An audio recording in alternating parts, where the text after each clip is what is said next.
Адам ооруган учурда дароо дарыга кайрылып, дарыны колдонуп, оорусун басуусу бул жакшы эмес. Себеби адамдын ичинен Аллах Таала иммунитет деген нерсени жараткан. Ал иммунитет бул адамдын ооруларына каршы күрөшүп турат. Ал эми кимдин иммунитети күчтүү, иммунитети жогору болгон болсо, ал кандай гана оору келбесин ошонун баарын жеңип басып өтөт. Ал эми анын каршысында кимдин иммунитети алсыз боло турган болсо, анда оорудан жеңилип калат.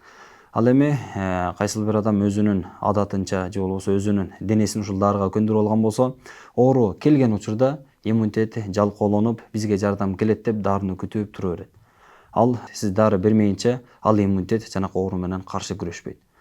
Ошондуктан иммунитетти көтөрө турган нерселерди көп колдонуп, иммунитетти күчтүү кылып, ооруларды иммунитет аркылуу жеңгенибиз бул жакшыраак болот. Бир врачтын жашоосунан алынган тажрыйба, окуя десек да болот. Өзү негизинен чоң эле врач. Бирок өзүнүн балдарына такыр эле укол сайбайт, дары бербейт.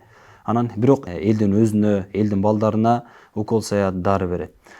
Анан качан өзүнүн баласы катуу ооруп төшөккө жатып калган учурда бир чай кашык менен зайтун майын же болбосо кара зире майын берип коет, башка эч нерсе кылбайт. Анан кимдир бирөө келип, эмне себептен сиз мындай кыласыз?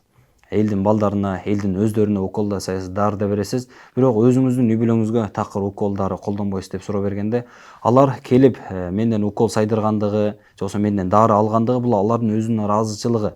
Мен ошол себептен аларга ошону кылам. Менин үй бүлөмө кылбагандыгым алардын иммунитети оору менен каршы күрөшсүн.